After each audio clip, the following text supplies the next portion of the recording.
ಇವತ್ತಿನ ಕಾಲಕ್ಕೆ ಎಲ್ಲ ಕೆಲ್ಸಕ್ಕೆ ಹೋಗೋರು ಬರೋರೆಲ್ಲ ಇರೋದ್ರಿಂದ ರಾತ್ರಿ ಲೇಟಾಗಿ ಮಲಗಿರ್ತಾರೆ. ಬೆಳಿಗ್ಗೆ ಬೇಗ ಎದ್ದು ಪ್ರಾತಃ ಸ್ನಾನನೇ ಮಾಡಬೇಕು ಅಂತ ಯಾಕೆ?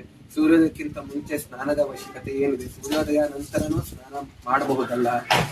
ಏನಂದ್ರೆ ನಮ್ಮ ಋಷಿಮುನಿಗಳೆಲ್ಲ ಸುಮ್ಮನೆ ಒಂದು ನಿಯಮಗಳನ್ನ ಮಾಡಿಲ್ಲ.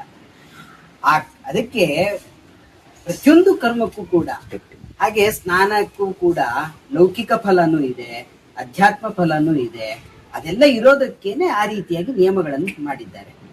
ಈಗ ವಸ್ತು ಹಿರಿಯರು ಮಾಡಿದ್ದು ಆಧ್ಯಾತ್ಮಿಕ ಫಲಗಳಿಗೆ ಸ್ನಾನ ಮಾಡೋದ್ರಿಂದ ಮನಸ್ಸು ಪ್ರಫುಲ್ಲವಾಗುತ್ತೆ, ಹಾಗೆ ಏಕಾಗ್ರತೆ ಬರುತ್ತೆ. ಅದರಿಂದಾಗಿ ಧ್ಯಾನ ಮಾಡ್ಲಿಕ್ಕೆ ಅನುಕೂಲ ಆಗುತ್ತೆ.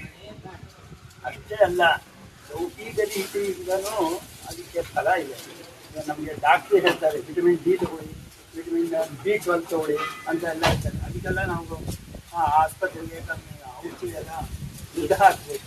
ಅದರ ಬದಲು ನಾವು ಶಾಮಿ ಮುಹೂರ್ತ ಪ್ರಾತಃ ಸ್ನಾನ ಮಾಡೋದ್ರಿಂದ ಆಗ ಆ ಸೂರ್ಯನ ರಶ್ಮಿ 4ರಿಂದ 6 ಗಂಟೆ ಒಳಗಡೆ ಏನಿದೆ ಅದರ ರಶ್ಮಿಯನ್ನು ತಗೊಂಡ್ರೆ ನಮಗೆ ಇವರು ಡಾಕ್ಟರ್ಗಳೆಲ್ಲ B12 ಮತ್ತು ವಿಟಮಿನ್ ಡಿ ಇವೆಲ್ಲ ನಮಗೆ ಸಿಗತ್ತೆ ಅಂತ ಹೇಳ್ತಾರೆ.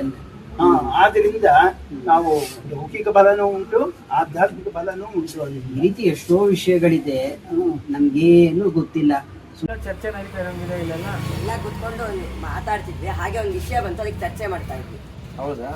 ಇದೇ ಚರ್ಚೆ, ಇದೇ ಥರ ಚಿಂತನೆ ನಮ್ಮ ನಿತ್ಯ ಕರ್ಮಗಳಿಗೆ ಏನು ಲೌಕಿಕ ಮತ್ತು ಆಧ್ಯಾತ್ಮಿಕ ಫಲಗಳನ್ನು ನಮ್ಮ ಹಿರಿಯರು ಕೊಟ್ಟಿದ್ದಾರೆ, ಅದರದೇ ಸಭೆ ಚಿಂತನೆ ಮಾಡಬೇಕು ಅಂತ ನಾನು ಇಲ್ಲೇ ಕ್ಷೇಮಧಾಮದಲ್ಲಿ 4ನೇ ತಾರೀಕು ಅಕ್ಟೋಬರ್ 12 ಸಂಜೆ 5ರಿಂದ 6 ಈ ಚಿಂತನಾ ಸಭೆಯನ್ನು ಇಟ್ಕೊಳ್ತಾ ಇದ್ದೀನಿ.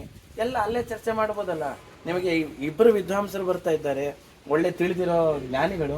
ಅವರು ಒಬ್ಬರು ಲೌಕಿಕ ಮತ್ತು ಆಧ್ಯಾತ್ಮಿಕ ಫಲವನ್ನು ನಮ್ಮ ನಿತ್ಯ ಕರ್ಮದಲ್ಲಿ ಏನೇ ಗೊಂದಲಗಳಿದ್ರು ಅದನ್ನೇನು ಪ್ರಶ್ನೆ ಇದ್ರೆ ಎಲ್ಲ ಅದನ್ನು ಕೇಳಿದ್ರೆ ಅಲ್ಲಿ ಉತ್ತರ ಕೊಡ್ತಾರಲ್ಲ. ಎಲ್ಲರೂ ಯಾಕೆ ಬರಬಾರ್ದು?